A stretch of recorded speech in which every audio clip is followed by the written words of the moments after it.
Hello and welcome once again to another beautiful morning here in Fiji. Or if you're Paul Denan, the not-so-beautiful morning after the night before. Yes, if you think Paul went for it with Isabella yesterday, trust me, you ain't seen nothing yet. This is genius, it really is. But while he was going all out for Isabella, the rest of our castaways are still playing the game and trying to convince you that they should stay on the island. That's what it's all about, celebrities showing off in search of love, in search of money, and by the looks of it, searching for some clothes to put on. What do you think, Kelly? I think he's still in there. Oh, yeah, well, you would. No, he's not, no? No. Ah. And I think so does he, but you'll discover why he's not later on.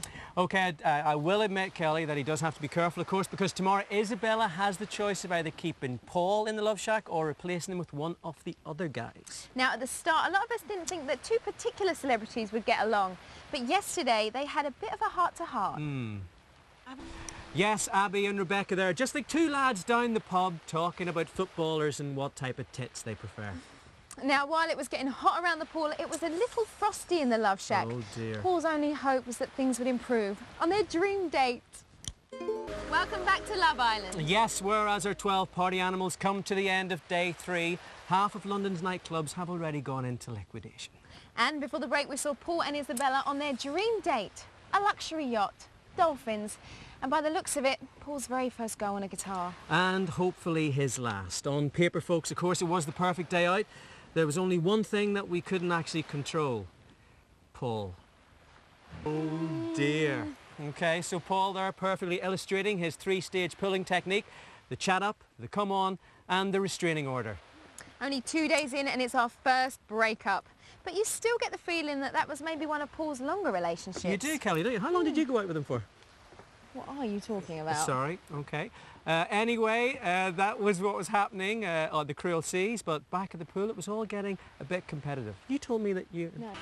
Abby, they're clearly the best volleyball player in that game. And of course we know that because she told us.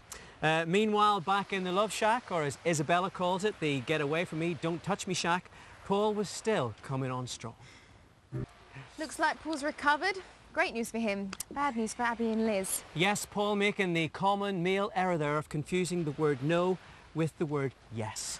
But of course Isabella can do something about it. Yes, Isabella can either keep Paul in the love shack or toss him out and replace him with Callum for 24 hours. Now remember, the lines are still open for you. Okay, that is it from us. We'll be back tomorrow at 10 o'clock. And Matt is of course over now on ITV2 with some more After Sun.